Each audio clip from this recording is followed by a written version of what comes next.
Yes, guys, how you doing? Welcome back to the Spurs Talk Show. Welcome to the very first episode of On the Other Hand with some wonderful guests. We are one down. Someone was supposed to be here and I haven't heard diddly squat, and you'll have to see it on a debut show. But either way, we've got 4 people here. I wasn't going to participate, but now I'm going to have to for the interest of balance. And this, that I'm balanced as a guy. I like to throw things out there. And today's show isn't necessarily about balance. Today's show, ladies and gentlemen, is about finding out how good these 3 or 4 individuals are at debating, even if it means that they are debating points that they don't fundamentally subscribe to.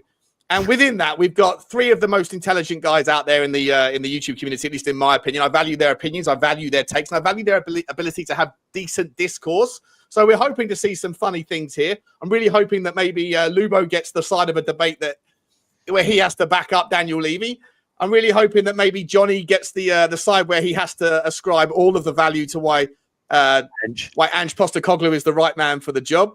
And listen, I think Jay's going to be able to fire whichever way he wants, because I know Jay, he's a brilliant guy. You can put logic into any conversation. So we are going to see how it goes. Before we get into it, guys, smash the like button if you enjoy this content. We'll figure out first. It might be an absolute terrible disaster, but this is what we do. We experiment in real time. Hit the subscribe if you haven't already. It's the pilot show, guys. It is the pilot show. It is exactly the pilot show. And drop the comments. Let us know. Listen, I'm going to leave it up to you guys, right? We do the ones and zeros game today. We're doing 1, 2, 3, 4. I need you to rank in order at the end of every segment. Who gets the 1? Who gets the 2? Who gets the 3? Who gets the 4? At their ability to defend the point, not necessarily to say the things that you want to hear. So it's all about technique, not necessarily all about value. And we've got Ian, Jay, and Johnny. Just before we get into it, guys, let's find out how they're doing, shall we? Johnny, how you doing, mate? Good to see you. My God, I was having withdrawal symptoms. It must be at least an hour and a half since I last saw you, Sean. Wallpaper's the same. Listen, looking forward to this one. It's something different, and we need something different out there in the community. And talking about the opposite of what you agree with and what you think is an interesting concept. Well, we'll see how it goes. Like I say, I don't know if Ian gets the side of the Levy debate where he has to sit there and say why he's the best thing since sliced bread. I'm not sure if Ian can do it with a straight face, but we'll find out. Ian, how are you, my man? Good to see you, buddy. You okay? Yeah, all good, thanks. All good. Decent draws. Have you got your notes? You got your notes? Have you been listening to the other side of the debate for the last? I'll take my chances, Sean. I'll take my chances. Listen, for what it's worth.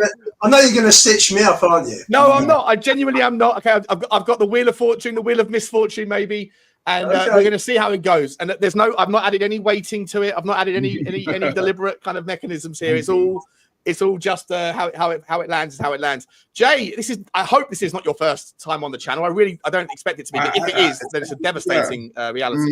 How are you, mate? I'm good, thank you, Pape. You know what? It's nice to be amongst peers. I think I've maybe had a small... Peers? Did you say peers? I didn't know.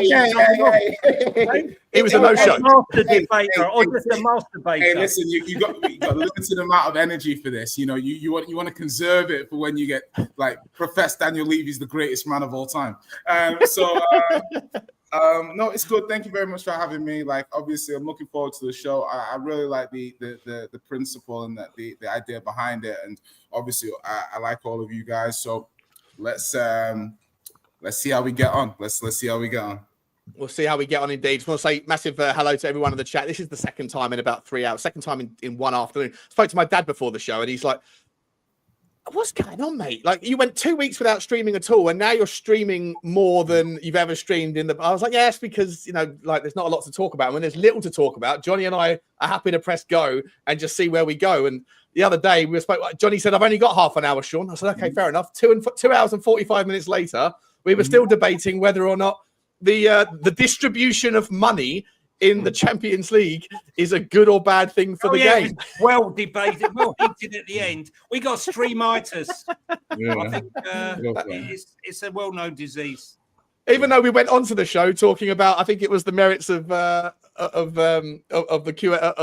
or whoever. Somehow we managed to get into the Champions League. These things happen. Anyway, smash the like button, guys. This is the overall format, right? So let me see if I can get this up. How do I do it? Pause. Here we go. So let me shift this to one side. as you can see, you've got to spin the wheel of fortune here. You've got the pro, the con. The pivot means that the sides that have been offered already get swapped up. And we're going to see if that pops up. And the free pass means on this particular one, in fact, the free pass is probably not necessary now because free pass was only going to be necessary if there was a fifth guest. But as Ariane hasn't. Sean, have you got music? Have you got music for the wheel as it spins? Yeah. No, I haven't actually. That's coming in episode 2 for sure. Yeah. But before we get into the which side of the debate we have to be on, first and foremost, what we have to do is find out what the first topic is. And here's the rules. As I said, guys, I need you guys in the comment section to decide in an order of 1, 2, 3, 4 who did their best at defending their side of the take. And the very first topic of the day is Daniel Levy is a very good chairman for Tottenham Hotspur. Whoa, okay. And this is obviously going to be someone's on the pro, someone's on the con. And if we have time, I might even throw in 2 pros and 2 cons, and we'll see where we go with it. The first person to be up, guys, you can see here, you've got Johnny J, Sean and Lubo, and Spin again. Let's find out who's up first. It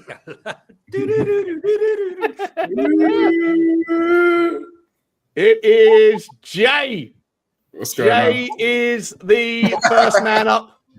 Okay. And Jay, which side of the debate is he going to be on? Let's find out right now. Jay has to, because I know Jay's a defender of Daniel Levy, more like I am. So I'm normally I like to say. We're going to swap that one out. We're going to leave that one because that doesn't matter. That was only necessary if there was someone else here, and he's not here, which I'm upset about.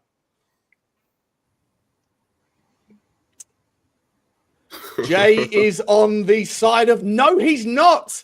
Okay. Jay has to explain why Daniel Levy is not a good chairman. Okay. That was the pro. That was sure. That was pro. It flicked over. That's just con. I'd say that's just con. Oh, no, it's con. It came up. It came up. As con. You can see it right there. It's con. It's definitely just con. All right. Okay. Before we get there, we got to see who he's taking on in this debate. Who's on the other side of the debate? Okay. In this particular setup, Jay is facing off against. Go on, go across. Oh, you're lucky. We're going to spin again. Oh, wait a minute. No, it's not. Sure, that's spin again. It's a spin again. No, spin again. Spin again. We've got to do it again. Find out. Jay is up against Johnny. Johnny's got to take on the side of why Daniel Levy is, in fact, a very good chairman for Tottenham Hotspur. So, Jay, over to you, my man. First up. Let's see how we go. Okay, cool. So my positioning in this debate is Daniel Levy is not a good chairman. The reason why I'm going to say Daniel Levy is not a good chairman is because there's a way that you can run a club and you can run a club suboptimally. Now, I think Daniel Levy is a perfectly acceptable chairman. No problem. But good is different to perfectly acceptable. And good would rely him to actually improve the situation of what Tottenham are in. And once Spurs got to 2019, they reached a plateau. And that plateau made it difficult for Spurs to move on from that point. So the difficulty when judging Daniel Levy is to separate on the pitch versus off the pitch, but we got to put it all together. Now, if you look at the last 4 or 5 years, you say to yourself, hey, what is a decent objective for Tottenham? Let's say top 5. Yeah, say top 5. How many times have Tottenham hit top 5 over the last 4 or 5 years? I think it's only once. Twice. Once with Ange, once with Conte. So you look at the makeup of the team. You look at the fact that Spurs make X amount of money and they operate sixth best revenue in the league. So that should be Spurs' floor in terms of what they achieve moving forward. And a top chairman, a good chairman, allows a team to overachieve. So what Spurs are not doing is overachieving at the moment. What they're really doing is they're just delivering on a level basis to the amount of money and income that they've got. That to me would translate to average. You're basically doing what you should be doing. So it's very difficult to put this person in a good category, yeah? Because if you look at success, and I don't want to look at success binary, I don't want to like linear. It's not like, okay, we haven't won a trophy, so therefore he's bad. No, that's not the way I want to do this. But what I would say is, on the flip side, if you look at the amount of semi-finals that we've got to, it would indicate that under his leadership, we potentially have an issue getting over the line, which is a different way of positioning it that we failed for this many years. It's more about saying, are we capable of getting to where we want to get to, under Daniel Levy? And if I'm having to ask myself those questions, I have to ask myself the question, would I be saying these things if I thought the chairman was good? The answer, unfortunately, would be no. And consequently, I would have to say that I believe that Daniel Levy, based on that argument, is not a good chairman. I love the way that you didn't go as far as to actually just flip everything you've been saying on the head for the last 3 years. You still found a way to I'm not really on board this, but if I have to, then I'll find a way to mechanism it. I like it. The mechanics of debate. Very impressive, Jay. Very impressive. Johnny, why is Daniel Levy a very good chairman for Tottenham Hotspur? I'd just like to say, before I say any word, that anything I say may not be taken down and used as evidence against me in a court of law at a later date. Okay? The clips are going to be mad. The clips are going to be mad. I love Daniel Levy. Daniel Levy loves me. There you go. Listen, Daniel took over from a certain person called Alan Sugar, and everyone wanted Alan Sugar out because he was a disaster for the club. And in came little Daniel, little short Daniel. I'm accused of being a heightist, and I had a thing against short people, but no, I don't. I think short people are amazing, and I think Daniel Levy is the sort of person all short people should look up to. He's a Cambridge-educated short person, and he's a mathematical genius. And what he's done for Spurs, building this incredible toilet bowl, beautiful spaceship, and he's done it, and he's restructured the debt. It's been pure genius to restructure the debt, 675 million at only 2.75%. What he's done in bringing in the amazing Donna Cullen, the amazing, incredible, the manager. I mean, the whole setup, really, with Scott Munn, Johan Lange, and Ange Postecoglou has been pure genius by Levy. And, he should be applauded.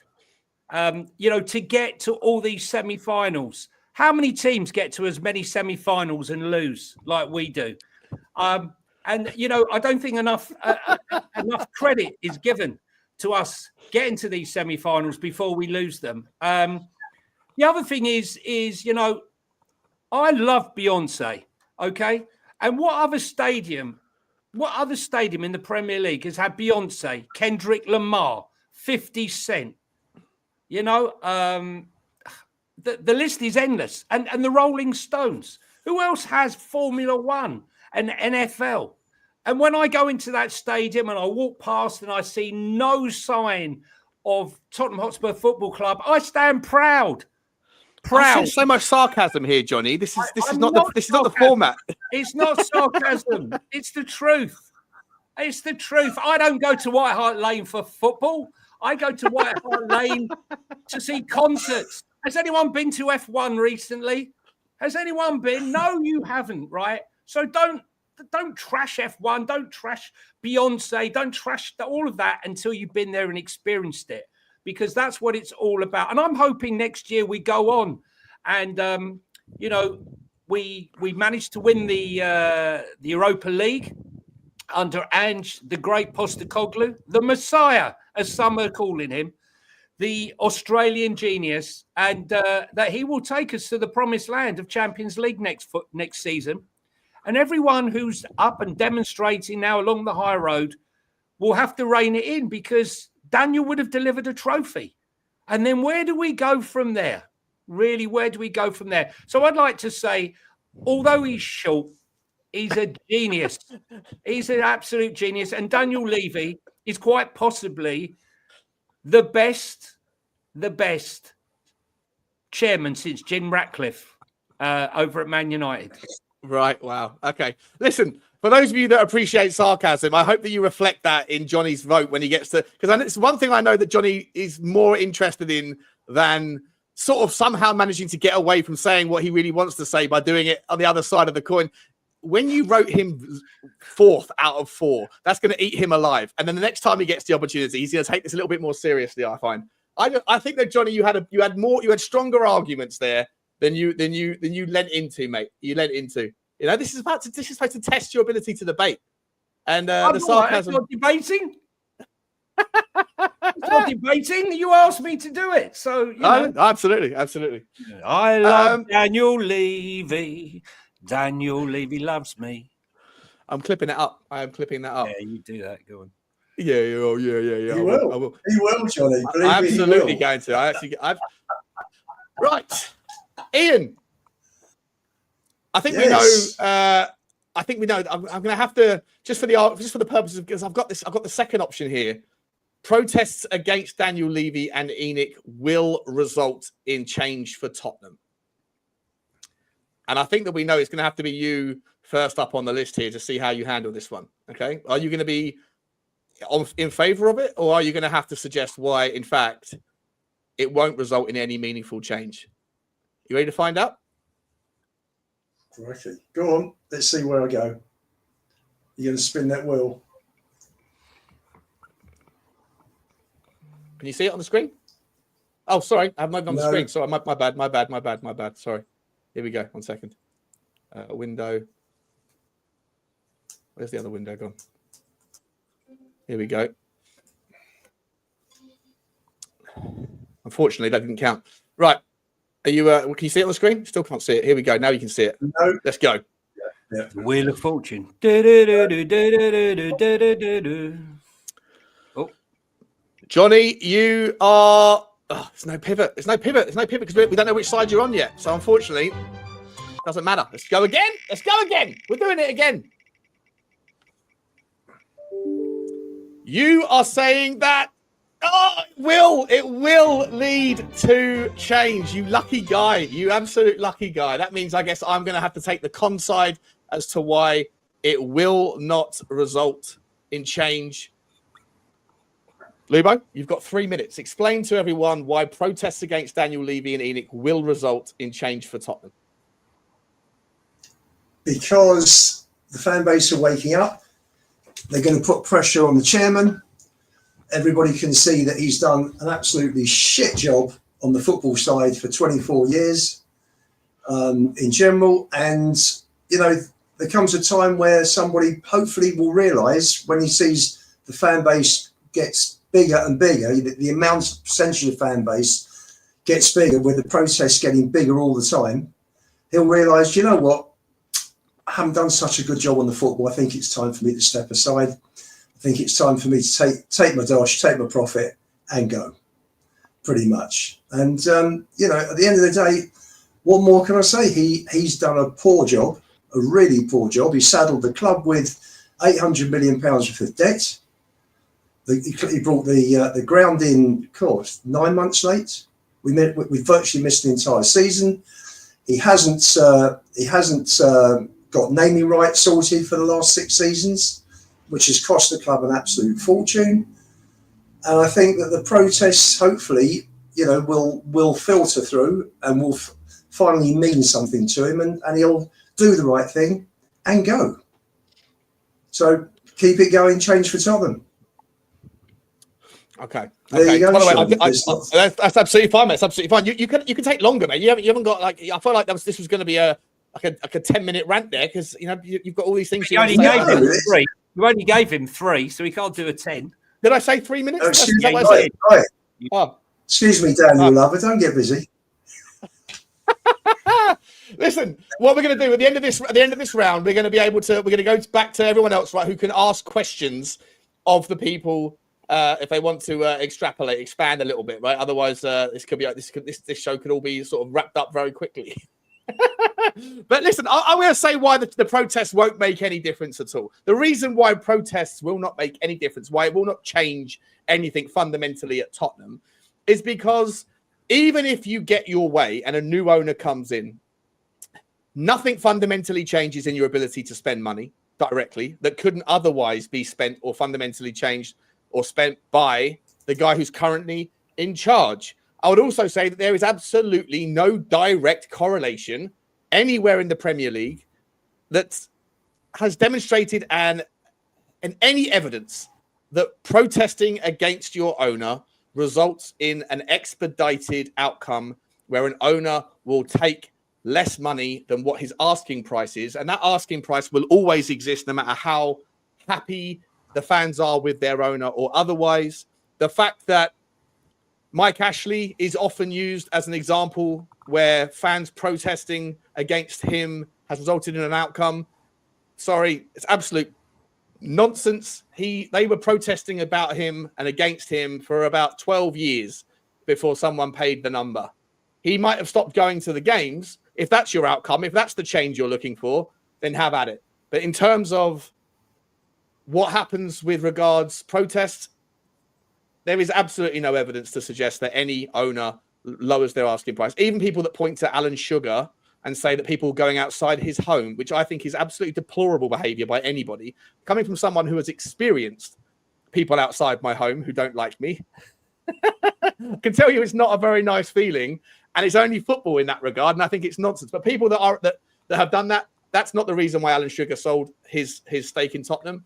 And Daniel Levy, just like Mike Ashley, just like everybody else in every other football club, will never sell their club. Now, if you're looking for a more ambitious owner, or if you're looking for a pivot towards ambitious decisions, I think that what you will see in the summer, in my opinion, will not be directly correlated with that anyway. I think it will be, you will see a new club's highest earner. You will see a new club record transfer, but that will not be because of 2 or 3 or 10,000 fans that stand outside the stadium singing songs. That will be because the financial plan of which Daniel Levy has masterminded for the last 15 years has come to fruition, where we now no longer need to spend our precious budget on 10 players every season. We can now just go after the 3 or 4 that we need. And that is why when you split 150 million by 3 or 4 ways, you can find yourself punching at the higher end of the player transfer market. But ultimately, I do not believe that the desired outcomes that change for Tottenham, who, by the way, once upon a time, not that long ago, were very much just saying change can mean anything. And then only last week they came on just before the protest and said change really means Levy out. They all want Levy out, which was a clever rebranding and a softening of the same outcome and the same message that has been in perpetuity around the YouTube channel that we frequent. But ultimately, I don't believe that the change or Levy out will eventuate from any protests, because those protests do not influence or impact the pricing of the club. And therefore, Daniel Levy would be a fool to yield and to concede any valuation metrics just to get out of the way of a few angry people. And that's why change won't happen. And just, you can come back anytime you like, Joe. Yeah. So listen, I've not really spoken too much on the protest and stuff like that, because I guess that there was kind of like two or three different angles I kind of had moving into it. So first of all, I was like, you know what? Like, I'm a big fan of accountability. Do you see what I mean? So when I feel sometimes that by proxy, the effects of what change is doing is to an extent holding people accountable. Now, that might not be what their objective is, but I think it's something that can affect, or like it could do that. I don't think the club will make decisions based on that, but knowing that there's an undercurrent of unhappiness can help the club be a little bit more accountable, which I'm a fan of. I've always thought that like a Spurs accountability society like SAS would be like a really good group, because essentially your aim would be to get the best for Tottenham. The underlying objective would be the best for Tottenham. And that's one of the main reasons I didn't want to support change, because one, I always thought that but by the way, I appreciate what they did, and I appreciate the efforts they went to, and I appreciate that they got a good turnout and they put some pressure on the club. 100%, credit to everybody involved. On the flip side, the bait and switch, I knew the bait and switch was coming. Yeah, because you can't fundamentally change. And I don't mind if that's your underlying reason. But I feel if you get a lot of support and then you suddenly say, Levy out, rather than we want the club to do X, we want the club to do Y. And I sometimes think you get a little bit too specific. Do you know what I mean? Everything's Levy, and even if you run businesses or do anything, everything's not everybody. So if you have a CEO and the marketing's terrible in a company, the marketing director can get sacked. Everything isn't the CEO's fault in terms of the execution of the vision of what you're trying to do. I remember seeing Chelsea earlier in the season. The fans were very, very happy. Yeah, this was only 2 months ago. 2 months later, Chelsea fans are doing protests. Yeah, saying they're unhappy with the vision, things like that. Yeah. So to me, I look at it kind of like, I believe that holding the board accountable for decisions and processes is good. Yeah, I do believe that's good. And I think that what people are doing has that effect overall of holding people accountable. The other side of it is that I disagree with saying, Levy out. I disagree with not necessarily Levy out, but I'm okay with saying we want a new vision. But I'm more once you start making the outcomes like, hey, 20 years, and we've not got a trophy. You put yourself in a corner, because if we win the Europa League, you have nothing to say to Levy. Do you see what I'm saying? You can say nothing to the man. You cannot get the man out if we win the Europa League, because if you make it about not winning a trophy for 20 years, and this was the thing, I was like, don't fall into the trap. Don't fall into the trap. They fell into the trap. Because as soon as you start pushing the narrative about we've not won a trophy, if we win a trophy, you can't get him out. As a logical person, there's no logical argument you can justify to get Levy out if we win the Europa League. Let me answer that. Let me answer that, Jay. Quite a few points. Okay. He's been around for 24 years. Yeah. There's no strategy at all. Now, you'd have thought that he would have tried to have learnt the business and understood it so that he is in a better position to make major decisions. He hasn't done that. He's never brought in an expert. He's not an expert. I'm sure he would probably admit that he's not a football person. Daniel's amazing. No. You don't have to answer the question anymore, Johnny. We've moved on, Johnny. We've moved on now. We can get back to real thoughts. Yeah. This is going to be like Stockholm syndrome for you, Johnny. You're going to be singing Levy in tomorrow. I'm going to forget. I'm going to go to sleep tonight, forgetting that I'm actually Levy out. I believed it so much. I believed it so much. I'm going to be attacking anyone at the Ipswich game tomorrow that dares bring Levy's name into disrepute. I'm going to put the Levy. I'm going to put the Levy inners at the top and the Levy outers at the bottom. There you go, because it's team fair. So let me ask you this. I'll let you continue, Ian, but I want to pivot this to in order to how Jay just framed that. Is this the correct argument to analyze Daniel Levy? Right, Jay's saying, you can't hold everything to Daniel Levy's thing, and I think a lot of people say the buck stops at the top. Is that the right way to analyze an owner of a business that has so many different fingers and so many different pies and so many facets to it, or do you do you abdicate the responsibility for anyone else to ever be held accountable for their own jobs? Well, I think ultimately the buck stops at the man at the top. Obviously, other people are responsible because they're being paid very well. I mean, our board are being paid better than any other board of directors probably worldwide. It's incredible. They're taking millions and millions out of the club for what is basically failure.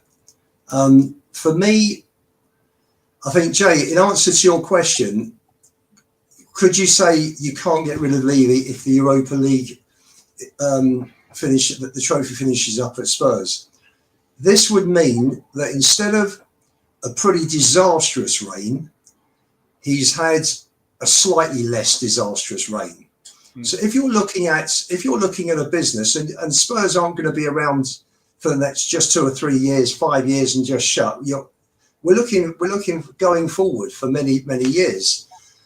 So you've got to have people in there with a vision, people who want to win, people with the will and the desire to succeed with this football club. He's never had that. So for me, it doesn't matter whether he wins the Europa League, which would be in spite of him, not because of him. No, but this is the problem I've got, Ian, is that you cannot constantly rule against the person because that's the thing to do. And I'm not saying that the justification in terms of what you're saying, but it's like other times when I was saying when we finished second or we made a Champions League final, yeah, fans position that like it's nothing, like it's absolutely nothing. Hang on. I'm just going to make the point that the season we finished second is exactly the same as like the season we finished, 10th with Palacios and Redknapp. It's not. So when you put everything together and you look at everything at the same thing and say 24 years without a trophy, it means the good stuff we've done, you just downplay it. We just downplay it. It doesn't matter anymore. Yeah. And that's unfair because when we win the Europa League, we win the Europa League, to then turn around and say we won it in spite. Well, that's unfair because when we finished second, we should have won trophies. In spite of us being very good, we didn't get over the line. So why is it okay for us to have the Europa League, but it's in spite of Levy? But when we finished second, the players didn't get over the line in spite of the squad he put together, in spite of the team he put together. I don't see how it's fair to rule against him both sides without some mitigation of saying, hey, okay, you did a good job. Jay, if you're employing somebody, I'm sure you wouldn't let it go 24 years. You're employing someone for 24 years. They've had one excellent year. Let's equate that to the League Cup. 3 or 4 pretty good years. Let's equate that to maybe 1 year for Harry, 3 years for Poch. Second and third, those 2 years running plus the Champions League final. And then every other year has been poor. Really bad. Well, finishing fourth is poor. Hang on. Well, sorry. It all depends what you want. Is fourth a trophy? I always thought you aim for the stars. You aim for number one. Hang on. The context of the competitive balance as well. Right, but sure, I'm using an analogy for business. If you bought stocks and shares, if you've got a pension scheme and it's blown out 19 times out of 24, you're losing money. So Tottenham, but that's a horrendous analogy to use as Tottenham as a share price, because where you bought Tottenham in 2001 is a team that's like ridiculously underpriced or ridiculously fair priced, whatever.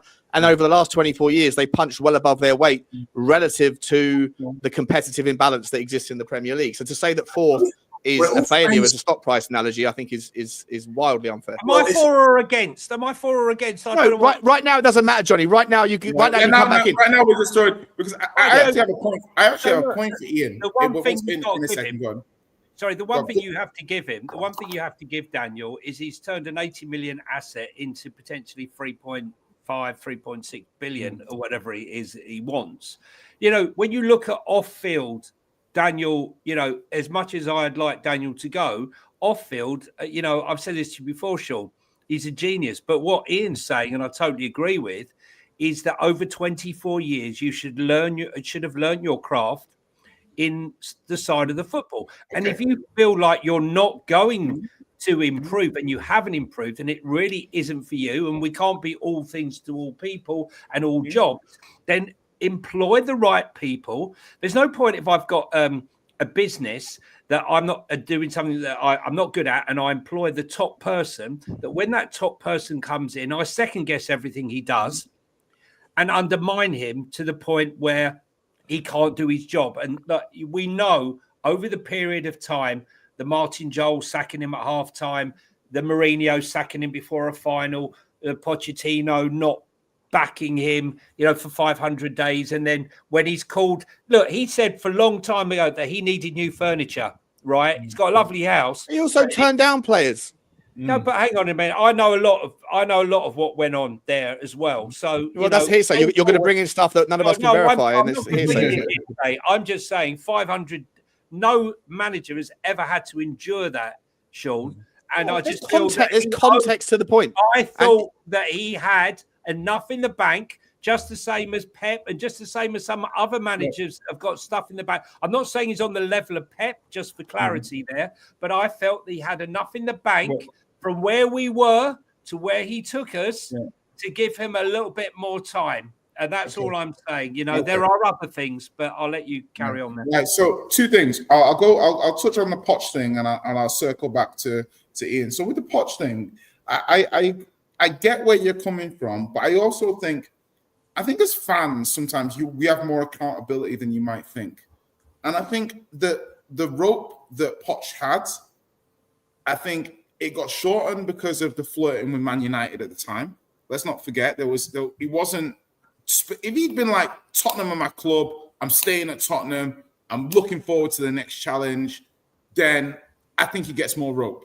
Yeah, he wasn't like that at the time. Similar to Harry with England. Yeah, they're not committing to us at this. When the going's good, they're not committing, but then when the going drops, you want us to commit. So I'm like, okay. But with the Poch thing, and in terms of when I'm judging Tottenham, I think there's so much revisionism about Tottenham, because I think when you look at what we were doing, you know, at the time you had Chelsea, had unlimited money, you had obviously United, Arsenal, Liverpool, all bigger clubs than us, and I think there were 4 teams bigger than us. And we were constantly knocking on the door of trying to finish it above those teams. It was very rare that teams around us. And then there was Everton, there was Villa, there was Leeds. You know, there's a lot of credible teams. So I'm always somebody, when I'm looking at what the club's done, I would have loved us to win more trophies. But I also think, materially speaking, if it was that easy to finish in the top 4 continuously, why did no one do it before us? Like, as in, if it's that easy.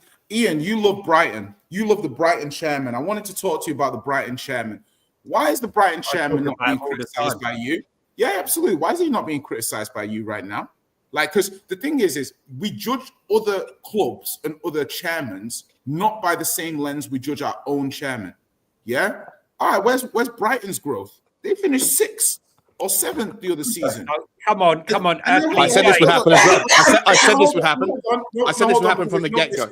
Jay, can I just say to you, because I know I've got some skin in the game on this one, right? Okay. I would say that, you know, what Tony Bloom has done has been unbelievable, right?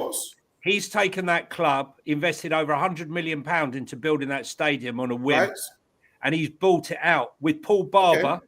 Paul Barber, who is probably the best director of football out there, who we had at Spurs before even Daniel Levy managed to piss him off and then left the club and then realised what he'd done and tried to get him back. He didn't come back.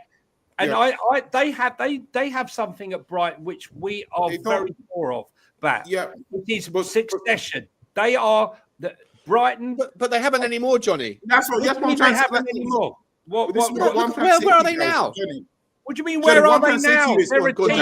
No, hold on, guys. It's a lot easier. It's a lot easier to go from 12th to 6th than it is to go from 6th to 1st. And that's the point. They've got no history, though, Jay. No, but listen, it's not about what Brighton did 10 years ago, because you don't care what Levy did 10 years ago. Yeah. And when you're judging Brighton and what they did going up and go, you don't. Okay, so I'm looking at, they finished 6th. They've gone backwards this summer. They spent 200 million. He's taken them from almost. Where did Levy take us from? He took us from the He took us from the Premier League. No. Okay, cool. That's fine. But what I'm trying to say is, when Brighton first came to the Premier League, they were.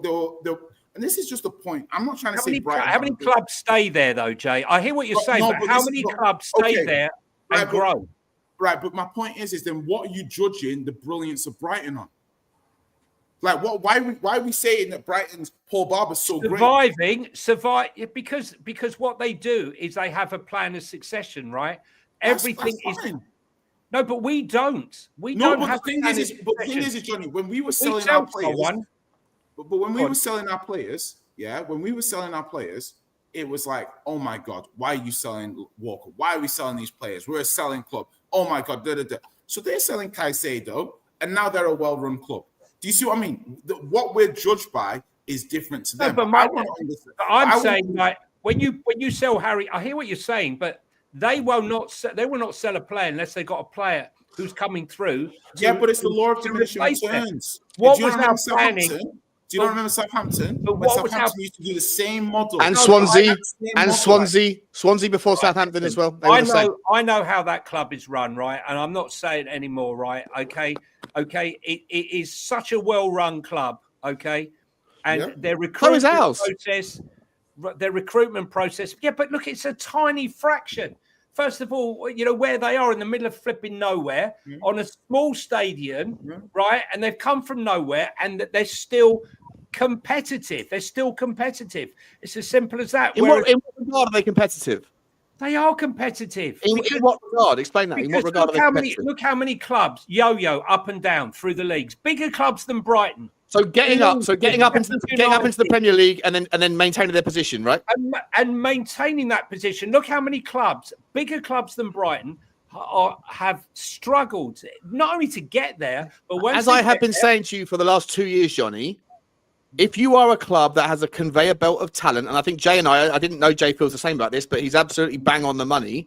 You cannot become, in a world where there are, as Jay said quite correctly, diminishing returns. You now exist in a world where the data science model, as soon as you get known for something and it's a success, everybody else copies you. It's like China ripping off every Nike t-shirt or whatever else, right? Unless you can put IP around an idea, you're going to get ripped off as soon as you're successful. It's just the way the world works. Hang on 1 second, mate. Let me finish my point. Company. Hang on a second. Yeah, of course, Star Lizard. Yes, I know Star Lizard very well, right? So hang on a second, Johnny. Let me finish the point. I said this 2 years ago. I said Brighton and Brentford are brilliant models in that regard, but everyone is going to rip it off. And in a world where you no longer can just spot, like, if you know about a 14-year-old out of Iceland, you better believe that 75% of other clubs around Europe know about him too. And unless you have the draw, which Brighton don't have, and Brighton only have, if they do have it, because they can pitch. Look what happened with Caicedo. Look what happened with this. Look what happened with that. But if they want to go to a level where they want to be a top 4, top 3, a top 5 team, and then kick on to the next level, of which there is only one example of a team that has been there consistently that never used to be in the last 25 years. And who is that? It's Tottenham, right? But everyone else that's come along tried it. The second that they sell all their best players on the expectation that they can continue to find the next person to replace them, that doesn't work when you want to be at the top end consistently, because you can't be a selling club, because you can't always rely on those next conveyor belts of talents in a smaller world whereby these data things don't have the uniqueness that they used to. And unfortunately, if you then keep hold of your Caicedo, you don't have the sales pitch of you're guaranteed a pathway through to the first team. And so that gets taken away. And the next thing that gets taken away is, oh shit, we no longer have the revenue. All I know is, Sean, I'm almost finished, mate. I'm almost finished. You no longer have the revenues because you're not a player trading profitability model, right? Because you're keeping the best players that you were used to sell for 100 million. And so without that, Brighton will fall, as will Brentford, as will Bournemouth. These teams will not be able to sustain it at the top level. They won't. I said it 2 years ago, and it's manifesting now. I'm finished. Well, listen, look, the thing is, you keep saying that, but every time I go down to Brighton, we keep getting bloody hammered, right? Every time I go there, whenever we go to Man City, we keep winning. Right. What's the point? One games. The point is you're going on about Brighton. It's not sustainable. It's not. What's so great about Brighton? I think they're a very well-run club, and I want to see clubs come from nowhere and sustain it. I want to see clubs like Brentford defeat and beat the odds, right? And I will applaud what Brentford and Brighton have done, because I think it's admirable. When you see... So will I. When you look at teams like Leeds in the past under Peter, what's his name? Ridsdale, yeah, who came in and spunked all the money with no plan, just spend, with no direction and no planning and no infrastructure, then it's all going to end in tears. And lots of clubs do that. So I will stand by it and say, Brighton, they keep selling. You're 100% right. But that money is invested. They're never going to be the club They're never going to be the club with a 50, 60,000 seater stadium, filling it out every week. They can never be that Why club. not? Why can't they be that club? Because they don't have the draw. They don't have the draw. But Tottenham had a 36,000 seater stadium 5 years ago. I know, but we're a club with massive history, with massive... I used to go as a kid and it was sold out 55, 60,000, right?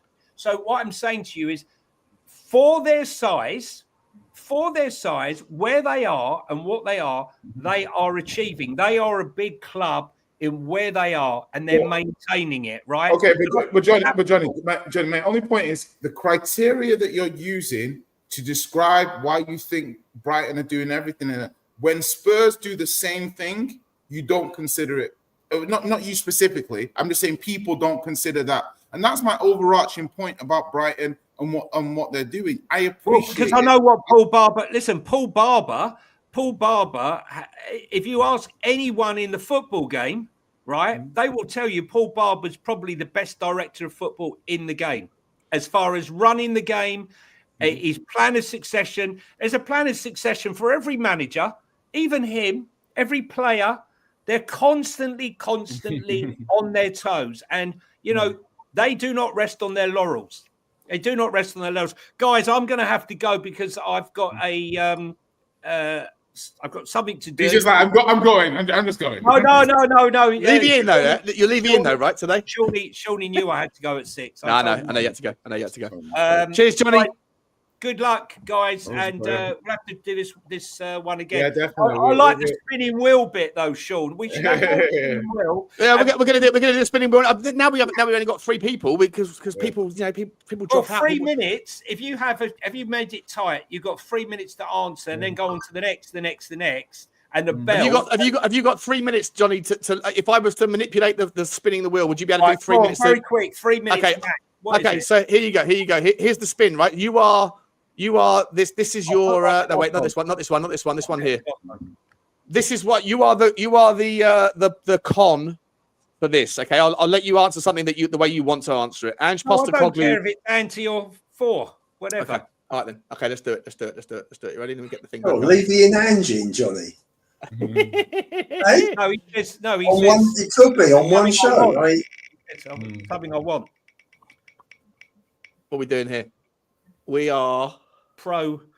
No, you are con. Ange Postecoglou will not be the manager of Tottenham next season, Johnny. Why is that? Okay. Ange Postecoglou will not be the manager next season because he hasn't got a clue what he's doing. His tactics. Are you ready? I'm ready to be slaughtered. His tactics are fantastic for Australia, fantastic for Japan, and they work quite well in Scotland when you're playing Glasgow Rangers and the next week you're playing Wraith Rovers. But unfortunately, in the competitive nature of the Premier League, where every game is competitive, you have to think on your toes. You have to position, and you have to engage with your players during a game. I don't believe that when you send a young team out and things aren't going right, that you just leave them to their own devices, having said, I've already told them what they want to do. And the fact that they're not doing it is nothing to do with me. They have to learn. Well, sometimes they need some guidance. I don't think tactically he's adaptable, although he has adapted recently. I just feel that his skill set and his arrogance and stubbornness to change things up during the games is going to be his downfall. It is what it is. It's who we are, mate. And comments like, I always win in my second season. And are you not entertained when we finally win a game? Only fuel the press to make comments against him.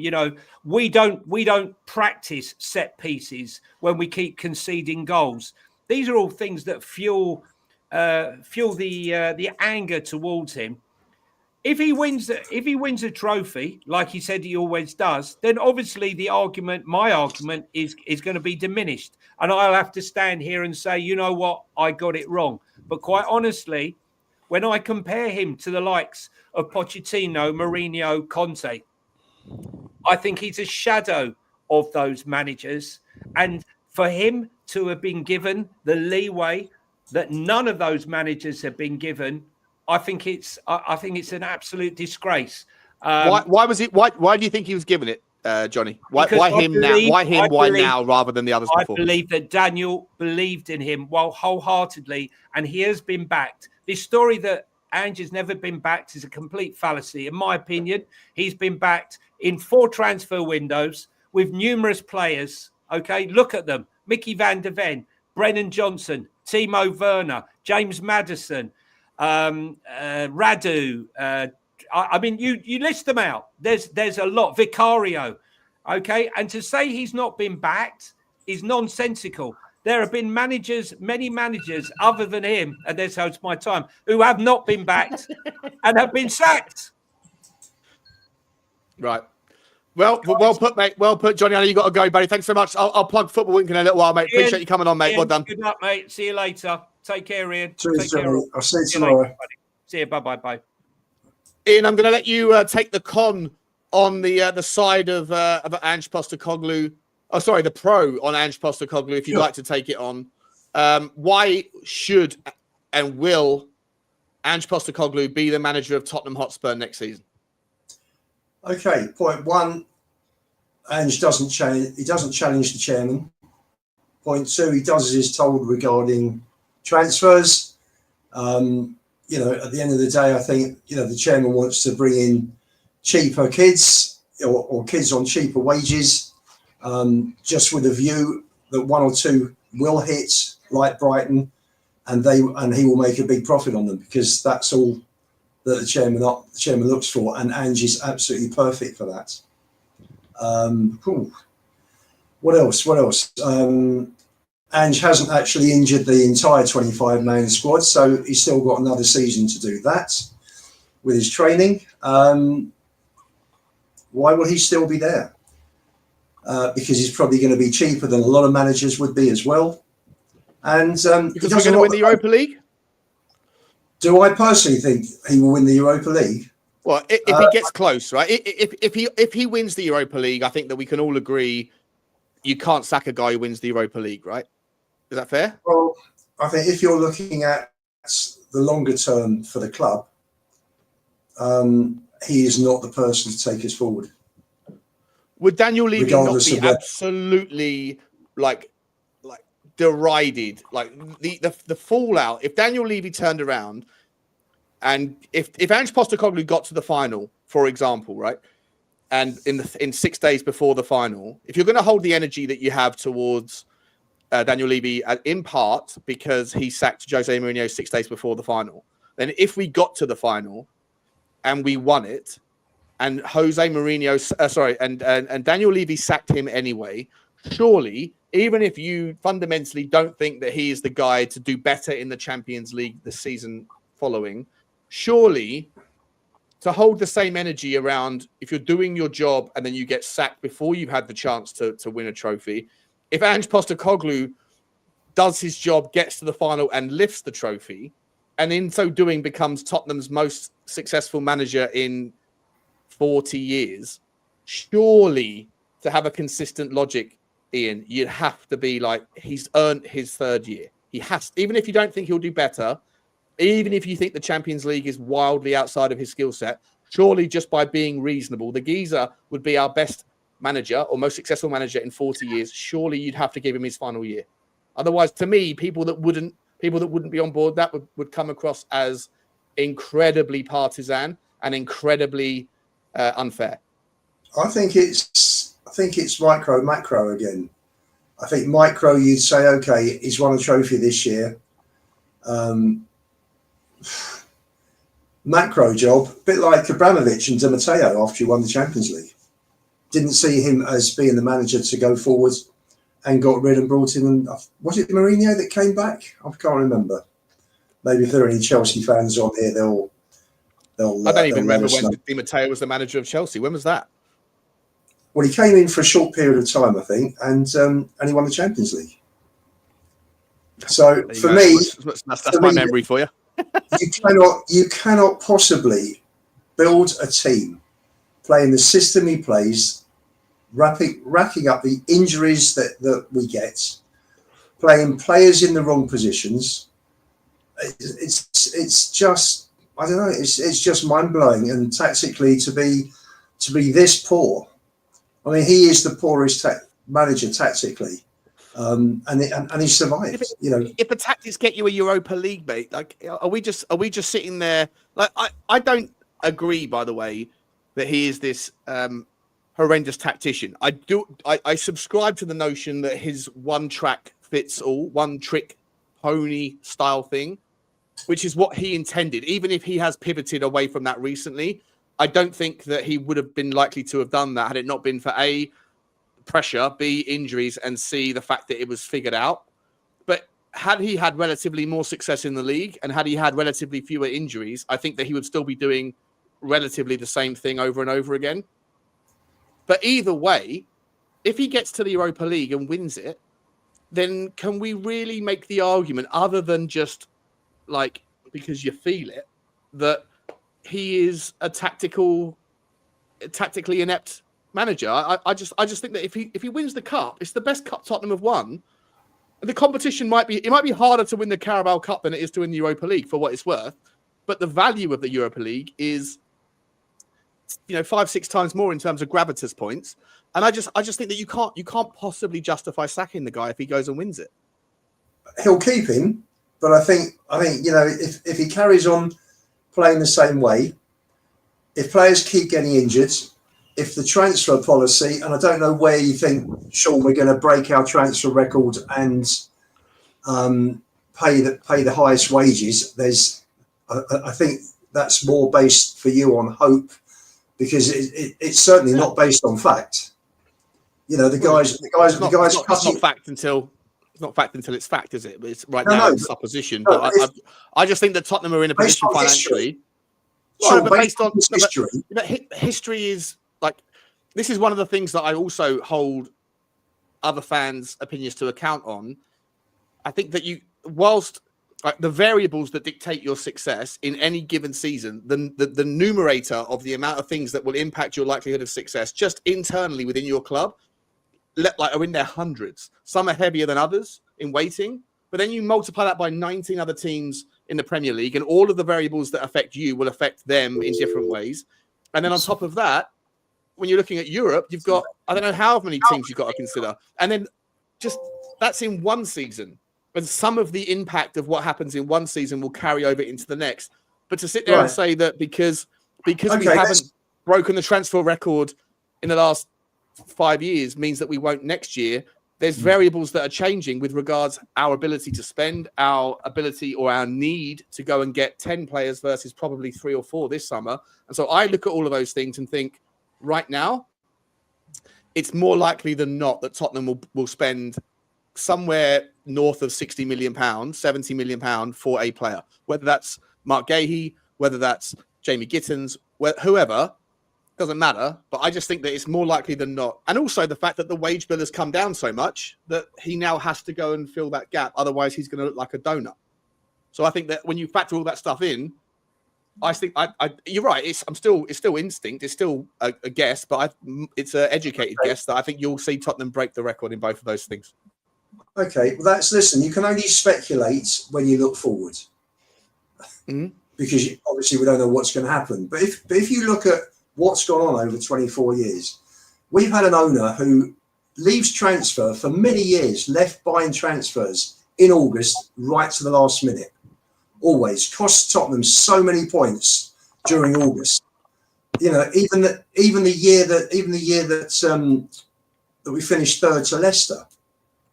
I think we dropped several points in August. Didn't bring players until the end of the transfer window. And this is because he thinks he can get the better deal. He buys players at the wrong prices. When I say a wrong price, Bissouma, year left, 25 mil. When did Brighton sell a player at 25 mil? Hang on, Jay. Maddison, 30 million. One year left on his contract. They've been relegated. So obviously they need to generate funds. And so it goes on and on. Nobody bought for 530 days. There's never any give from ENIC. They never invest their own money. I've had this conversation, I think, with you, Sean, on Savage Show. If you run your own business and you feel you need to put your own money in to take the business on, then you do it. Levy and Lewis. The rules don't say for that. No, but they have never. I'm talking about 24 years. This is all down to mentality. They put £100 million in and recently. No, they didn't, Sean. No, they didn't, Sean. They put £100 million to buy shares. Yeah, but that's how it works. That's not putting 100 million in. What you're saying that they could, what you're saying that they haven't done. Ian, sorry, that is not a director's loan. It's so important. It's the same thing. It is buying shares. It's the same thing. Let's get that clear. Mate, let's get it clear, mate. Let's get it clear. You can't do what you're thinking that they can.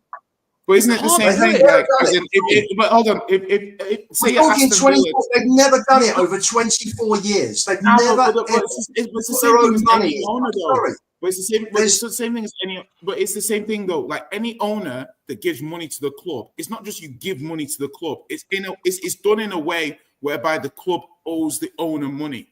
Like absolute gifts. Whether it's a loan with debt or whether it's a dilution of your shareholders. It's the same principle. You can't just put your hand in your pocket, Ian. What you're advocating for and what your problem with them is based on cannot happen. It cannot happen.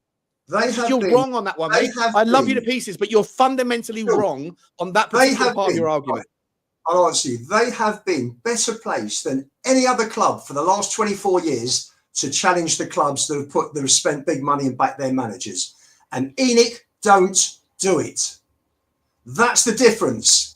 Every other club, let's talk about within the rules. Let's talk about spending within the rules. Every other chairman pushes it. It's all relative because each club has a different financial strength, but they all push it virtually to the limit that they can push it to try and push. What do you mean by that? Explain. Are you talking about? If you're talking about Abramovich, are you talking about Abramovich? Because what he did with the £1.5 billion of debt. That was before FFP, PSR, squad cost ratios, anchoring. All of that stuff was the apple of some donut's eye. That was a director's loan, Sean, that the government with zero interest rates before APT rules came in to stop all that shit. Right? Same with what happened with the Abu Dhabi group. It's Ian, what you're mad about on that point, you might be right. You might be right about the overall ambition. I'm not going to sit here and get into that because you haven't got time. But on the specific of your point, what you're advocating for cannot be done. Yeah, it's not allowed, mate. It's not allowed. So not under the current rules, anyway. So my thing is that like I've always loved FSG because FSG are basically a mashup of Levy and Brighton, basically, essentially, like the best data approach, but won't put their hand in their own pocket. Everything's got to be self-sufficient, things like that. And the way I look at it is. I don't judge ENIC and Levy on how much money they themselves invest in the club because that's not overly normal. Like I appreciate there's other owners now who are going to put like X amount of money into the club, but the whole point of PSR and football finance is that you spend what you generate organically. That's the main hook of what it is. So me being annoyed at owners not putting money in when football itself says you have to generate what you earn anyway doesn't really resonate. It doesn't make sense to me why I would get annoyed about something that football is pushing against anyway. And you look at like Villa and stuff, and I will say that Villa are they're in as much as we're risk averse, they're the opposite. Like Villa are like, yeah, let's do it. But you know why that is, don't you, Jay? Isn't it weird how, last year I was sitting there going, why is there? I had so many conversations about this. Why are they doing this? I don't get it. And then suddenly, they voted in the same way as the three teams that they're competing with. What's that about? Doesn't make any sense. Why they're 96%? What's that about? And then all of a sudden they go and get a you scratch my back deal with the geezer in Saudi Arabia. Can I say one thing that the FSG got that Levy never got, and that's why he brought data in my opinion. is that FSG got Michael Edwards, yeah, and when you get someone like that, you can break really expensive things down into data, just raw data, and evidence-based reporting, right? FSG can get behind it because they'll say, "Listen, yeah, I know Van Dijk's 65 million, yeah, but this is why he's going to move the needle for us." We didn't have that when we spent that money on Ndombele and Lo Celso. If we did, we wouldn't have spent the money. And if you're a guy like Levy, that's going to hurt you. Yeah, it will hurt you leading up because we should have done it before because you're haggling. Because if somebody goes to him, listen, buy João Moutinho, and this is what's going to happen to the team. The material impact of buying him is going to be X and Y, and if you don't, it's going to be A and B. Now, that's his fault for not putting people in place, yeah, that would allow him to make those decisions. But he didn't balk when it came to £65 million Solanke because the data and the information presented, I'm assuming, justified the transfer. Do you see what I'm saying? Now, I wanted Anthony Gordon. £40 million, fan base is like, no. I said, listen, bring me Flash Gordon. Yeah, bring me this guy. Because your people's context of backing the manager and investing, it normally goes down to what I want, the lens I want a player. And I'm not trying to say that it's wrong to say that we haven't invested enough money or we haven't done enough. But I'm also saying on the flip side, if we're the 5th biggest net spenders, yeah, then we are spending. We can make the argument about wages all we want. Of course, 100%. Justifiable, makes sense, should spend more on wages, definitely have more room to grow. But on the other side of saying the wanting to spend money and wanting to invest and wanting to go forward, they're trying. You know, the club's trying, but I don't think every time the club doesn't do it well or a transfer doesn't work, we have to kill them. We have to overall look at what the club's doing and say, okay, we need to do better.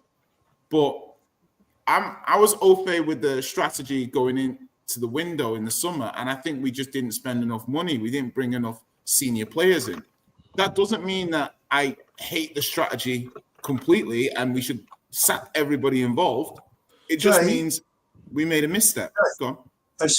Sean, I've got to shoot. I'll come in from the car. I've got to nip out and pick my son up quickly. All right. We only have like 15, 20 minutes max, and then we've got to go anyway. Over to last one. Thank you, Ian. Appreciate it, mate. Jay, we spent 134 million. I think we're getting back 70 million when the money comes in for Højbjerg. So that's 64 million. We saved 30 odd million or 23. Call it 23. Take out Ndombele. So we have what I'll be talking. We're talking about a 40 million net spend on a club that has got a 500, God knows what, million turnover, made an operating profit of 138 million. And we have spent 40 million, which is Sky money.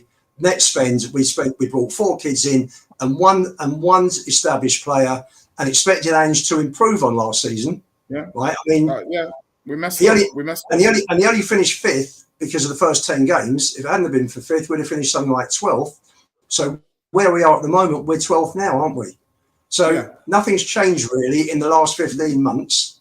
Mm-hmm. And there is no, for me, it's all about the mentality at the top and wanting to make the footballing side a success and doing everything they can without being stupid financially. And our owners, there is no give at all. There never has been any give with ENIC. It's take. Smack the fans up, take away the discounts for the senior citizens. I mean, it's just appalling. Some of the points you make, I agree with the take. This isn't a football, Jay. This is not a football club. This is we're an entertainment provider, Ian. Are you not entertained? Ian, last question. Ian, great roundup, mate. I don't know if you're going to be able to come back in 5 wherever you're going, but just quickly start the next topic for us, mate. 1 word or 1 sentence answer. Tottenham Hotspur's top priority this summer is new owners. Mic drop. I got run. I'll catch. See you guys. See you, Jay. Take care. Appreciate you, mate. Appreciate you. Cheers, Ian. Take care, boys. I think I've scared Jay off. No, actually, yeah, well, I don't know. Yeah, maybe, mate. Maybe. What is, mate? Good to see you, Danny. Good to see you. Listen, I've only got like 10 minutes anyway before I got to pop over to last one on Spurs, mate. But good to see you, buddy. Listen, we had a long debate there. The whole show's format kind of went out the window. It was the experiment. Obviously, I've got to do a bit more work on the format, but ultimately, the idea behind it was to get some decent debate going in. And the question I've got for you, mate, is what is Tottenham Hotspur's top priority this summer? That's one of the. I've got 3 more questions, so you can answer them with me if you want. Yeah, go for it. I think like this summer, I think what we probably really need is like I know Ange doesn't play this way because if it is going to be Ange or not, I mean, do you know what? I think people probably say a manager. Like I don't know if people actually want Ange to. I don't think anyone. There's more people that don't want Ange than want him, if that makes sense. So I think. If it's going to be the priority, it's got to be a new manager. Decide what they want to do, right? If it is going to be that's the priority, and you want a new manager, do you? For me, if I'm honest, Sean, I don't really. I mean, look, with Ange, I'm not Ange out. I'm not Ange in. I'm kind of like I don't mind what happens. Like I don't Ange mind. Hokey. I don't mind seeing what develops to see if it can develop because how many years ago, right? We were screaming saying. Why can't we have a manager? Why can't the club back a manager and let him kind of just build something, right? But the thing is, like now that we're kind of it took nearly 2 years into it, everyone's like, okay, get him out. But how can you build something if you don't? How can you build something if you don't? Yeah, that's good. Like if you don't, that's like Dave the Gun. That is absolutely sensational. You're agnostic, yeah. Agnostic. Yeah, love it. But you can't build. Love that. I'm stealing that. I will reference you, Dave. I will reference you. Yeah, you can't build nothing long term if you don't decide to follow one plan, right? But I think the problem that Spurs fans have with Ange, and I have this kind of issue as well, is that in the last sort of 15 months, he's shown issues with his tactical stubbornness and these kind of things. His ways training, is it causing the injuries? And that's what the gripe that fans have is because if he doesn't want to change that, and it's going to be like that again next season, we're going to have loads of injuries. We're going to have not tactical. He's going to have the tactical stubbornness again. Then I understand why people want him to go. So I'm not for getting rid of him, if that makes sense. Like it doesn't matter. Like for me, I wouldn't mind seeing if we win the. Oh, he's back. Jay's come back. I thought he was done, but he's back. He's back in the house. He's back. He's currently can't see much. Yeah, there you are. He's driving. Oh, he's driving. Hey, nice, mate. Nice. No. What's up, bro? He saw me. He's like, no, I've got to have my say. Yeah, I've got to come in and rinse the Danny. I saw Danny. Danny's like catharsis. I have been vindicated with it the other day. I hope you're well, Danny. I hope you're well. I knew, Jay, man. I knew. I hope you're good, man. Jay, let me ask you this, mate. What's Tottenham Hotspur's top priority this summer? What I think it is, or what it deep down is. I think for me personally. Okay, let me be objective here. Tottenham Hotspur's main priority is to, in my opinion, improve across the board.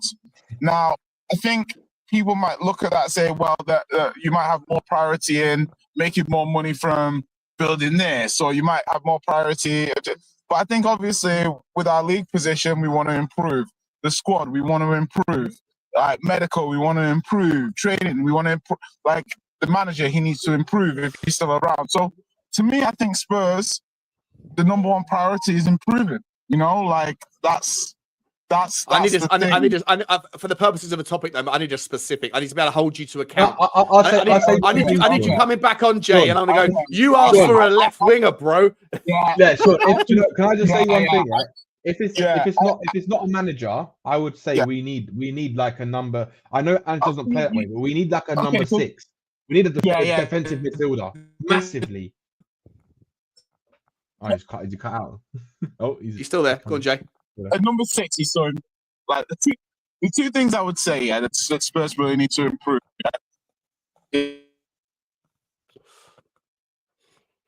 Oh, he's left us on a cliffhanger there. The 2 things we need to improve on. I think he's going to say number 6. Oh, are you still there? Oh, if he can hear, Jay, turn your camera off because it gives it better connection. Yeah, turn your camera off, bro, and then just come in on the. We can't even see you anyway, mate. So basically pitch black. Okay, I'll take my camera off. Okay. There you go. Right, talk to us. The 2 priorities. Yeah, exactly. Hold on. Let me take my. So I'm saying that the two priorities that Spurs have. One is we got to stop running a crash.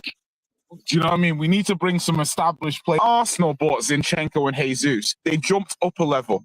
Yeah. And I really thought that's what we were getting in this summer. Same. I think everyone did, but I thought as usual, never. And raised the level of the first team. And I think we were unlucky with Odegaard because I think he would have helped us, but he got injured. But the key is we've got to bring players in that go into the first team that can add value to the team. That to me is an absolute priority. We can't afford to just bring youngsters in with high potential. But on the flip side, we got to be ruthless. Last summer we weren't ruthless, like with Richalison. You know, his mental health stuff. We didn't force him out. We could have forced him out. Chelsea would have forced him out. Other clubs would have forced him out.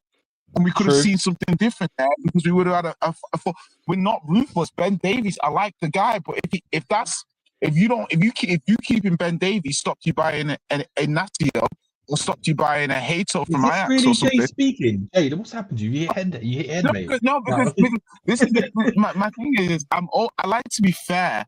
And last season was more of a free swing. This season is not. And I've been disappointed, and I'm not going to do revisionism. I had us top 6 and winning a trophy. So where we are now is not acceptable, but I can understand that there's a big asterisk because of injuries. So the thing is whilst I don't want to kill the manager, I don't want to, again, I'm more critical of the club because of the squad they gave the manager, but I'm also critical of the manager of how he utilized that squad. I don't have enough evidence to know whether or not Ange is right, but I do know that I've got a lot of asterisks about him at the moment, about his style of play, and whether or not it's sustainable in modern football or whether or not it's going to kill the players. All of this, everybody has to improve at Tottenham. The manager, the scouting, the transfers, the chairman, the amount we spend, the fans need to improve. Yeah? Everything at our club needs to improve. So when you ask me what needs to improve, everything. But if you want me to pin it down, be ruthless and start trying to leverage some of the money and the recognition and the space we've given ourselves by building this new stadium. It's now the fans are being disillusioned because they were told that we'd be making more movement by now. We'd be making We've been making more strides by now. And because we're not, the fans are well entitled to feel like what's going on. We've been sold a bill of goods, emperor's new clothes kind of energy. That's why I'm not critical of fans protesting and stuff, because everyone has a limitation of what's acceptable to them before they start being really, really pissed off. So in summary, I want the team to be the team that we were promised, but that's not me saying that I don't understand that the landscape's got more difficult or there's more objectives to overcome. It's just, okay, replan. Okay, you need a better plan. You need a better strategy. You need a better approach. I'm not going to begrudge everybody at the club trying to fix it, but I also understand why other people are jaded and are over it and just don't think that the people in charge can do it. I get that energy. I'm skeptical about it sometimes too, but you can start helping that mentality by being ruthless and spending some money this summer, right? Well, that's why I think that I don't disagree. Danny, I'll let you come in 1 second. Just give me 2 seconds. Guys, listen, we're talking about improving here, and I've got to take this opportunity right now to say to you guys that I'm going to pivot to the sponsors of this show today. NordVPN have been gracious enough to reach out to me and to speak to you a little bit about VPN and your digital security, and obviously all of the value that a VPN can bring to you. Now, I'm not going to sit here and talk to you too much about all of the stuff that you probably know about with the value of a VPN, because you probably know, right? If you're going on holiday and you want to dial back in to watch your Netflix wherever you are in the world, VPN can help you do that. If you want to get yourself over to a different part of the world where you might be able to find certain things that are a little bit cheaper, certain access to certain sports competitions on TV, that sort of thing, you can do that with a VPN, but you can do that with any VPN. NordVPN, the value that they have brought to me recently has been absolutely insane, because of the security to your digital identity. Now, you know, if you've been watching my channel for a little while, guys, that 4 years ago, I was hacked by a real nasty guy, and he used some really special people to get after me. And if I'd known then what I know now, then a VPN could have avoided basically all of the drama that I currently find. Right, these guys have got into my life. They've been a persistent and pervasive threat, and VPN in and of itself is a wonderful tool. But with VPN from Nord specifically, it is insane. These guys have got something called the Threat Protection System, the Threat Protection Pro. And look, I need to sort of just spend a couple of seconds talking about it with us with this link, nordvpn.com/SpursTalkShow. You can get hold of obviously all of the wonderful things that any VPN can offer, but you get the fastest VPN. So if you're somewhere where you don't get necessarily fiber optic and you're worried about the impact of a VPN slowing down your internet, you're not going to have that with NordVPN. But more importantly, guys, I can't stress enough, it might be you next. What happened to me, it could be you. You never know who's out there, who's trying to get you. And it can go anywhere from things like dark web monitoring, right? Just being able to protect your identity, man-in-the-middle attacks. I'm going to go into more detail on this on the next channel, but on the next show, sorry, that I'm doing next week. But man-in-the-middle attacks is what happened to me. People getting involved, intercepting your data, intercepting your information, intercepting the conversation, and you not realizing it because unless you're a tech specialist, you wouldn't. It's taken me 10 months to educate myself on this stuff. If I had NordVPN and their Threat Protection Pro model 4 years ago, and even a year ago, I wouldn't be going through the shit I am, right? They can stop you getting caught up in phishing scams, in any kind of fake shop detection stuff where you might be thinking you're getting a great deal on a shirt, a t-shirt, a football shirt, whatever it might be. And then people go in there, grab all of your details, right? So listen, I'm going to go into more detail on this on the next show, but NordVPN and their Threat Protection Pro system is incredible. It's the very, very best out there. And if you go to nordvpn.com, let me get it up on the screen for you right now. You can get an absolutely incredible deal. They give you 4 months free if you pay for the 24-month system, and for about the cost of £71, so about the cost of a cup of coffee every day, you're already getting a 73% discount. And at £2.56 a month, you can protect yourself from all of the things that I've gone through. And I really, really, really mean it, guys. nordvpn.com/SpursTalkShow. Get over there. It's very little in the way of outlay, but I promise you don't want to go what I've gone through. And NordVPN have helped me protect myself going forward. You know what? 4 years ago, it would have been a perfect deterrent. It wasn't to be for me. Doesn't have to be that way for you. So if you haven't already got a VPN, get yourself on board, and NordVPN are the guys to do it. Danny, you wanted to come in, mate, to respond to what Jay was saying, mate. What's your take on that, buddy? Yeah, I was just actually going to say, first of all, Sean, I think you should put the link in the show. I'll put it in the private chat so you can actually paste it in there if you want. Yeah, 100%. Thank you, mate. And yeah, the second thing as well, that link goes directly to the Spurs Talk Show link for NordVPN, and I also recommend it because I actually use it personally too, so I can vouch for that. And just to add the top priority for the summer, I actually was thinking about it when Jay was talking. I actually think the top priority we need is a bloody medical team, because we don't even have a medical team. We're trying to advertise our jobs on LinkedIn. So I think first and foremost, we've had issues with the medical team for years. I think we actually need a whole new medical team. I think that's the number one priority first, and then it's the manager, and then we'll see what happens. But yeah, that's just my 2 pence worth. Last question for you guys before I've got to jump across very shortly to the last word on Spurs, where we're going to carry on. Boys, so I've asked you the top priority for the summer. I want to ask you this one. This is probably going to be about, I'll give you a couple of minutes each, guys. The biggest reason that Tottenham Hotspur don't win trophies is, Danny, I'll let you start on this one, mate. What is the biggest reason why Tottenham Hotspur do not win trophies anymore? If I'm honest with you, I think it's just the culture within the club. I think it's always been the culture within the club. They've never had the ambition to really drive and actually like set a target and say, this season we want to go for the FA Cup. Like that's what our target is. And I think there's this kind of what we've seen, the way that the kind of how we've seen over the years with Daniel Levy being friends of the players and all this kind of stuff. I think that's not how a football club should be run. Like he's the boss, right? They should be playing for the bad. They should be playing for their own kind of. It's like what Harry Kane said when he left, right? The thing he said at Bayern Munich, it's like if you don't win, it's a problem. But at Spurs, it doesn't matter if you don't win. That's a cultural thing. And Harry Kane, of all people, said it himself when he left. So that in itself tells you that there's a cultural problem, because if Spurs didn't win a game, oh, don't worry, it's fine. It's not a big thing. And that is mentality of the football club. And until that ethos changes, that culture of becoming a club that winning is the ultimate, it's the only thing that's on their mind. And if you lose, it's a problem, right? Like all the biggest clubs that win things, Real Madrid's, all the biggest clubs, Man City's. If you lose, it's a problem because they've changed the culture. Those cultures within those clubs are of a winning mentality, right? And I think that's what separates the clubs that win, right?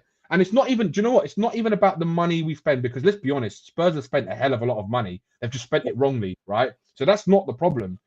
I know we all know that the wage structure is an issue in terms of attracting better players, but the fundamental problem is the culture of the club. And if when you go to a club like Man City, or you go to a club like Real Madrid or Bayern Munich, it's a different ball game, because those clubs are built to win. That's what they strive to do. They don't play football just to finish in the top four. They play to win the titles. Their ambition is to win. And until that changes within Spurs, and I don't think it will under this ownership, in my opinion, we're never going to be that club that's going to be competing at that level every single season. Because like you said, Sean, there's not many clubs that do win trophies, but the ones that do win trophies, they seem to have that mentality. Yeah, they have that mission. Yeah. I do remember, Jay, I'll come over to you the last final words for sport it's worth, though. I do remember listening to a John Terry and a Frank Lampard interview recently that said the day that Abramovich took over, he went down to the training ground, wherever it was before Cobham, and he said, he had a translator, and he basically said, guys, things are going to change around here. From now on, everything's going to get better.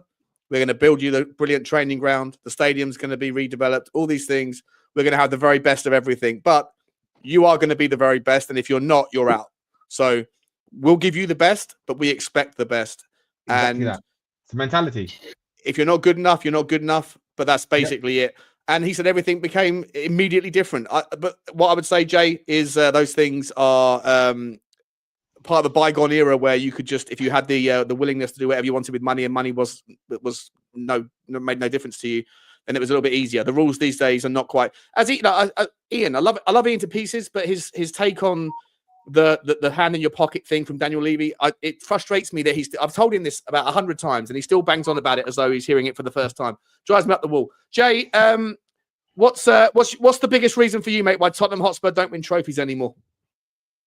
Okay, so I started being a Spurs fan in the 90s, yeah. So when I started being a fan, we weren't a team that won trophies per se. Do you know what I mean? I was looking at the back, and I think over what I've seen in like the whole time I supported Spurs is that we haven't.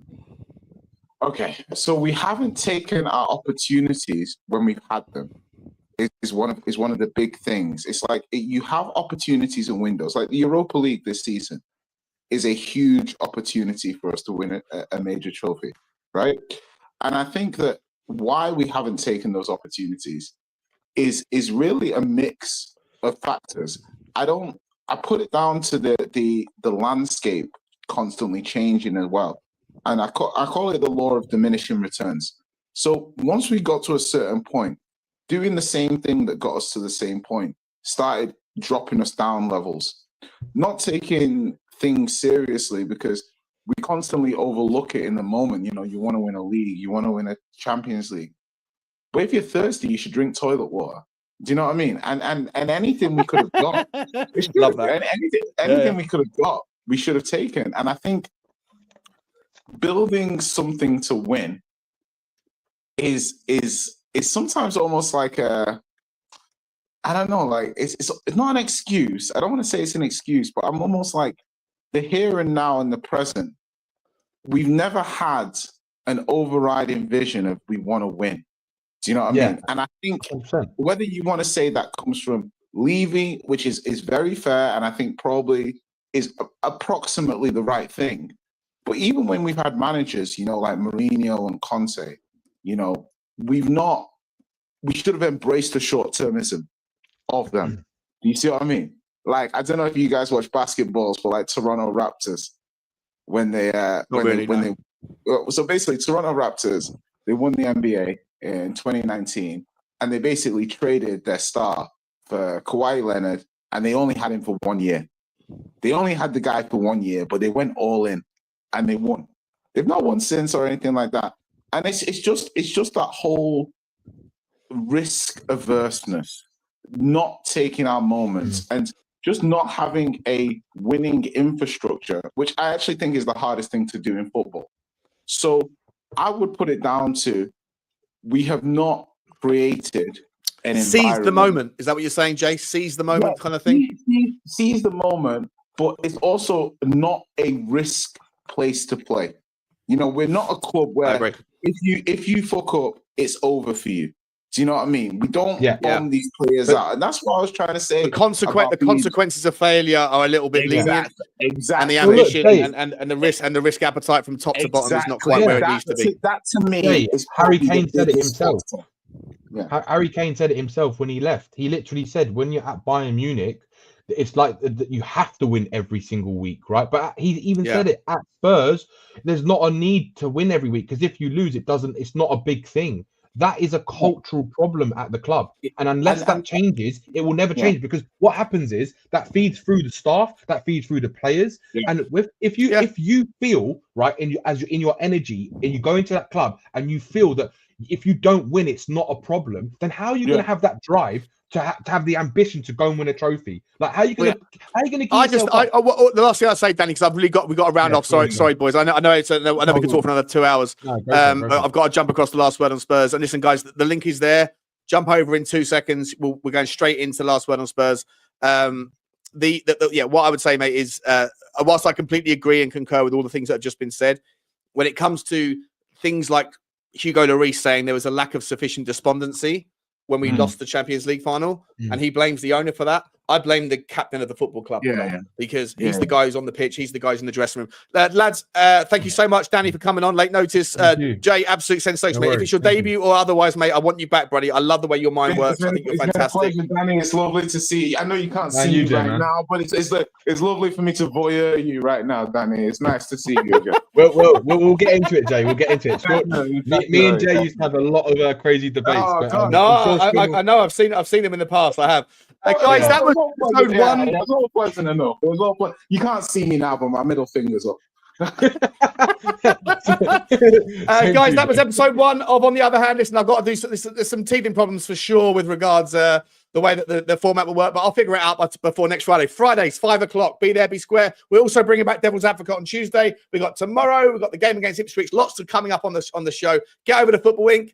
Wherever Jay can be found, J-Rated-X on Twitter. The link will be in the description. Same with Danny Kiriakou. You're going to see a lot more Danny on the channel as well. And, of course, Johnny 100%. And Ian. Thank you to them. And, Arian, where were you, bro? Where were you, mate? You said you were going to be here. You didn't show up. Disappointing. Anyway, we got to go. Over to the last word on Spurs. The link is there. See you on the next one. As always, guys, come on, Spurs. Thanks, boys.